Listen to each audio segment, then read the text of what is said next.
মর্মান্তিক, নৃশংস, ভয়ঙ্কর। নতুন করে সংসার পাতার জন্য 3 বছরের কন্যা সন্তানকে আছাড় মেরে খুন করার অভিযোগ উঠল মা ও তার প্রেমিকের বিরুদ্ধে। শিশু কন্যার বাবার অভিযোগের ভিত্তিতে মা নাজিরা বিবি ও তার প্রেমিক তাজউদ্দিন মোল্লাকে গ্রেপ্তার করল ডায়মন্ড হারবারের পারুলিয়া থানা। দুজনকে মুখোমুখি বসিয়ে বা আলাদা করে জেরা করা হয়। একটা সময় পরে এরা ভেঙে পড়ে এবং আমরা এটা জানতে পারি যে এমনি প্রেমিকের মানে প্যারামোরের সহায়তায় এই নাজিরা বিবি যে মহিলা, সে তার একমাত্র যে কন্যা সন্তান তাকে আছাড় মেরে তাকে মেরে ফেলেছে। এবং এটা basically she killed her daughter.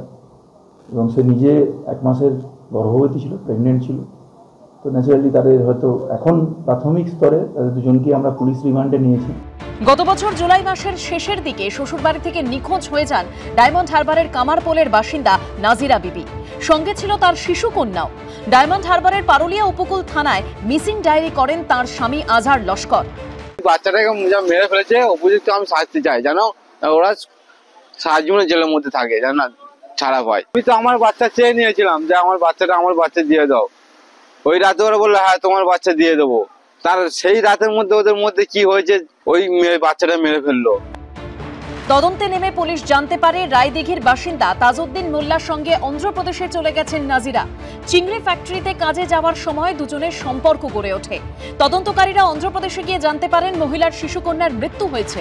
মহিলাকে জিজ্ঞাসাবাদে সন্দেহ হওয়ায় তাকে ও তার প্রেমিককে ট্রানজিট রিমান্ডে ডায়মন্ড হারবারে নিয়ে আসে পুলিশ। পুলিশ সূত্রে খবর, টানা জেরার মুখে ভেঙে পড়ে 2 অভিযুক্ত। শিশু কন্যাকে খুনের কথা স্বীকার করে নেয়। গৌতম মণ্ডলের রিপোর্ট, এবিপি আনন্দ, দক্ষিণ 24 পরগনা। ডিএসও নেত্রী সুশ্রিতা সোরেন ও এসএফআই নেত্রী সুচরিতা দাসের ওপর পুলিশি অত্যাচারের 2টি মামলায় সিঙ্গেল বেঞ্চের রায় বহাল রাখল কলকাতা হাইকোর্টের division bench. IPS officer Muralidhar শর্মার নেতৃত্বে টিম গঠন করে যে তদন্তের নির্দেশ দিয়েছিল বিচারপতি তীর্থঙ্কর ঘোষের বেঞ্চ, সেই নির্দেশ বহাল রাখল বিচারপতি দেবাংশু বসাক ও শাব্বার রশিদির বেঞ্চ।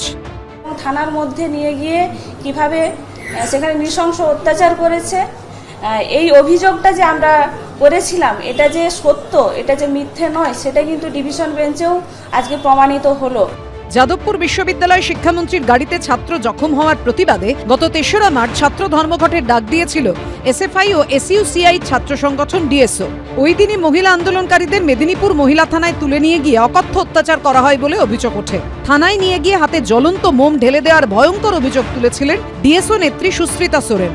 সেই 2 মামলায় হাইকোর্টে রীতিমতো ভর্ৎসনার মুখে পড়তে হয় রাজ্য পুলিশকে।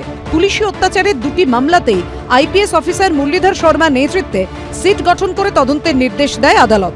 পাশাপাশি অভিযুক্ত পুলিশ আধিকারিকদের বিরুদ্ধে পদক্ষেপেরও নির্দেশ দেয় সিঙ্গেল বেঞ্চ।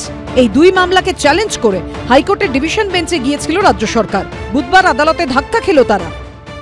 সরকার অপরাধীদের জন্য আর কত মুখ পোড়াবে, আর কত টাকা খরচ করবে পাবলিক মানি? সিঙ্গেল বেঞ্চের পরে আবার ডিভিশন বেঞ্চে গেছে এবং সেখানেও ধাক্কা খেয়েছে। কাণ্ড জ্ঞান হবে না। আইনজীবী যারা রয়েছেন, কনসার্ন যারা রয়েছেন, তারাই বিষয়টা বলতে পারবেন, কারণ এটা আইনের একটা আদালত, তার একটা রায় বা পর্যবেক্ষণ, সেটা আরেকটা জায়গায় যাচ্ছে, মানে আরেকটা বেঞ্চ রয়েছে, এখানে দলের তরফে কোনো মন্তব্য করুন। এরপর তদন্ত কোন পথে এগোয় সেদিকেই নজর সবার। সৌভিক মজুমদার, আশাবুল হোসেন ও বাচ্চু দাসের রিপোর্ট, এবিপি আনন্দ।